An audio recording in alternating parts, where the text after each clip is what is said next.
जय हिंद साथियों, रोजगार विद मुकेश यूट्यूब चैनल में आपका स्वागत है।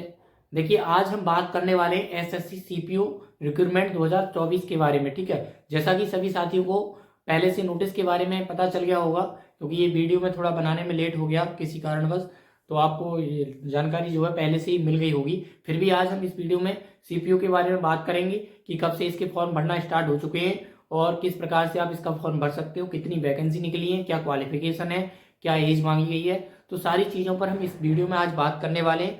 तो बहुत ही इंपॉर्टेंट वीडियो ये हमारे साथियों के लिए रहने वाली है जो गवर्नमेंट जॉब की तैयारी कर रहे हैं और एक अच्छी जॉब की तैयारी कर रहे हैं उनके लिए।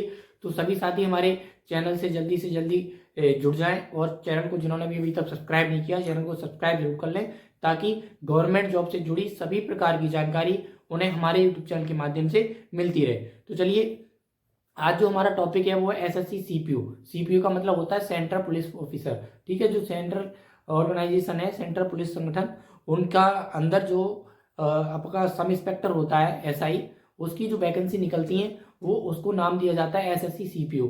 एसएससी कराता है और इसमें सीपीओ के नाम से ये पोस्ट निकलती है। इसमें आपका दिल्ली पुलिस हो गया, बीएसएफ, सीआरपीएफ, आईटीबीपी और आपका एसएसबी और ये आपका एसएसएफ, सारी जो आपके अर्धसैनिक बल होते हैं उनमें जो आप सब इंस्पेक्टर की पोस्ट पर जाते हो, जीडी के बाद जो दूसरी पोस्ट होती है सब इंस्पेक्टर की, उस पर जब आप भर्ती होते हो तो उसके लिए डायरेक्ट आप इस पोस्ट के द्वारा जा सकते हो। ठीक है, तो आज हम बात करेंगे कितनी वैकेंसी उसके लिए निकली है और क्या कंपटीशन इसमें रहता है और किस प्रकार आपके लिए इसके लिए ऑनलाइन कर पाएंगे। तो चलिए, सबसे पहले हम बात कर लेते हैं आज इसकी अप्लाई ऑनलाइन स्टार्ट डेट के बारे में। ठीक है, आप जो इसके फॉर्म स्टार्ट होने वाले हैं या हो चुके हैं वो कब से हुए हैं? 4 मार्च से।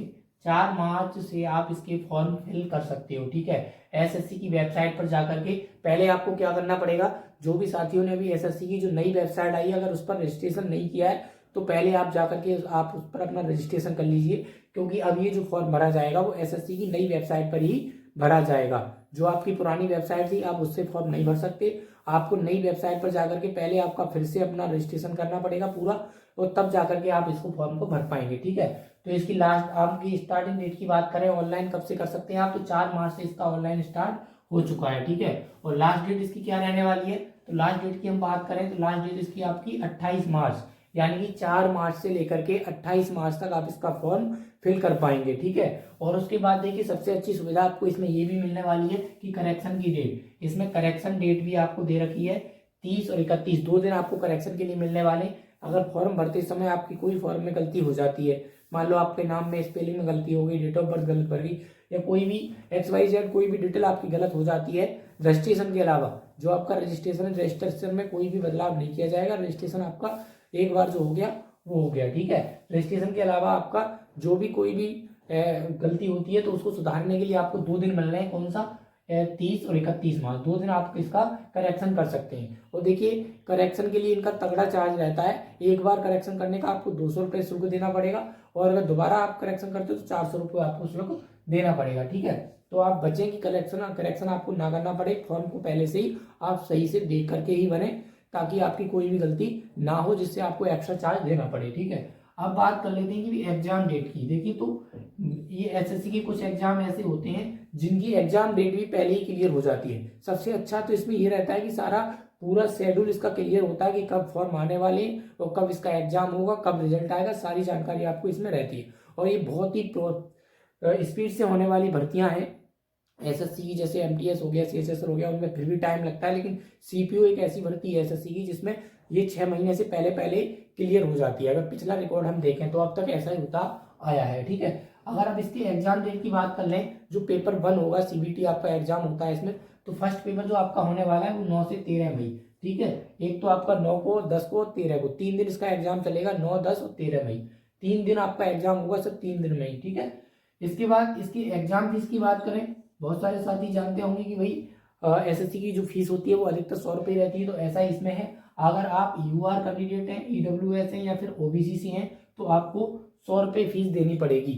इसके अलावा अगर आप महिला कैंडिडेट हैं या फिर आप SC ST या एक्स सर्विसमैन है तो आपके लिए कोई भी फीस नहीं देनी है, आपका फॉर्म जो है बिल्कुल निःशुल्क भरा जाएगा। ठीक है, तो ये फीस हो गई जनरल, ईडब्ल्यूएस और ओबीसी कैंडिडेट के लिए कितनी? 100 रुपये। ठीक है, इसके बाद हम बात कर लेते हैं एज लिमिट की। एज लिमिट इसमें क्या रखी गई है, तो जैसा कि आप सभी को पता है इस समय सभी भर्तियों में आपको एज रिलेशन में छूट मिल रही है, लेकिन ऐसा एसएससी की भर्तियों में देखने को नहीं मिल पाया है ज़्यादातर। तो देखिए इसमें एज जो आपकी मांगी गई है वो 20 से 25 वर्ष के बीच में होनी चाहिए। और ये कब तक मांगी गई है, ये मांगी गई है आपकी 1 अगस्त, यानी कि 1 अगस्त 2024 के बीच में ये एज होनी चाहिए। 1 अगस्त 2024 को आपकी एज 20 वर्ष होनी चाहिए और 1 अगस्त 2024 को आपकी एज 25 वर्ष से अधिक नहीं होनी चाहिए। तो यहाँ पर देखिए जिनकी एज कम है, जो 20 वर्ष से थोड़ी भी कम है, मान लो कोई बंदा अगर 19 वर्ष और 8 महीने का है तो वो भी इसमें फॉर्म भर सकता है। लेकिन कोई बंदा अगर 24 वर्ष 8 महीने का है तो वो इसके लिए एलिजिबल नहीं हो पाएगा, वो फॉर्म नहीं भर पाएगा, क्योंकि यहाँ एज मांगी है अगस्त से। अगस्त को आप 25 वर्ष से अधिक के नहीं होने चाहिए। और अगस्त को आप, जैसे मान लो मैं अपना अगर एग्जाम्पल दूं, मेरी एज है 5/6/1999, तो मुझको इसमें आपका ओबीसी का रिलेशन लेना पड़ेगा, तभी मैं इसके लिए अप्लाई कर पाऊंगा, वरना इसके लिए अप्लाई नहीं कर पाऊंगा, क्योंकि जून में मेरी 25 कंप्लीट हो जाएगी और इसको ये मांग रहा है 8 अगस्त तक आपकी 25 नहीं होनी चाहिए। ठीक है, तो ये हो गया आपका कंप्लीट एज के बारे में। इसके बाद एलिजिबिलिटी की बात करें, योग्यता आपकी इसमें क्या रहने वाली है, तो देखिए इसमें आपकी योग्यता जो मांगी गई है वो ग्रेजुएशन, आप किसी भी स्ट्रीम से ग्रेजुएशन हो, चाहे आपके पास बीटेक हो, चाहे एमबीए हो, चाहे आपके पास बीबीए हो, बीसीए हो, चाहे बीएससी, बीए, किसी भी स्ट्रीम से, किसी भी सब्जेक्ट से आपके पास ग्रेजुएशन की डिग्री होना चाहिए। ठीक है, ये तो हो गई आपकी योग्यता।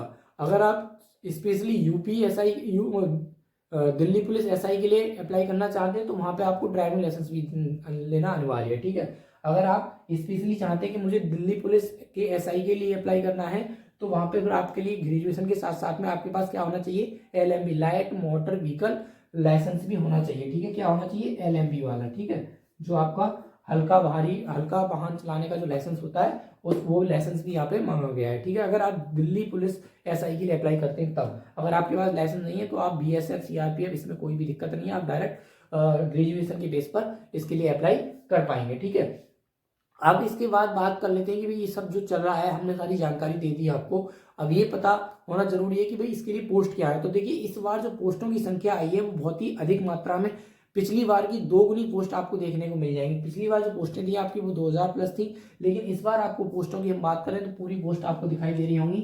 4187 पोस्टों के लिए नोटिफिकेशन निकला है। ये एक सीपीओ के लिए बहुत बड़ी वैकेंसी मानी जाती है। इसके लिए जो कंपटीशन भी बहुत कम रहता है, क्योंकि एक तो इसमें इंग्लिश का डर, जो बच्चे इंग्लिश की तैयारी में थोड़े कमजोर हैं वो नहीं इसको भरते, और दूसरा इसमें आपका फिजिकल हो गया, 170 हाइट मांगी जाती है, फिजिकल भी इसका अच्छा तगड़ा रहता है, और फिर आपका एग्जाम भी पहले पेपर 1 होगा, फिर फिजिकल होगा, उसके बाद आपका पेपर 2 होगा जो कि पूरा इंग्लिश का होता है, 200 क्वेश्चन 200 नंबर का, उसके बाद मेडिकल। तो इसका जो प्रोसेस है वो कई चरणों से आपको गुजरना पड़ता है, इसलिए बच्चे इसके लिए कम फॉर्म भरते हैं। तो इसमें जो है CHSL, CGL और MTS के मुकाबले कंपटीशन बहुत कम रहता है। अगर हम फॉर्म की बात करें तो इसमें फॉर्म जो है हर साल 6 से आपके 7 लाख के बीच में फॉर्म रहते हैं। ठीक है, कितना, 6 से 7 लाख के बीच में ही फॉर्म रहते हैं। अगर इस बार संख्या ज्यादा है तो हो सकता है कि फॉर्म 8-10 लाख तक चले जाएं, लेकिन 10 लाख से ज्यादा फॉर्म जाने की उम्मीद नहीं है। ठीक है, तो ये थी आज इसकी पूरी इन्फॉर्मेशन सीपीओ की फॉर्म से रिलेटेड। अगर इससे संबंधित आपका किसी का कोई भी हमारे साथी का डाउट है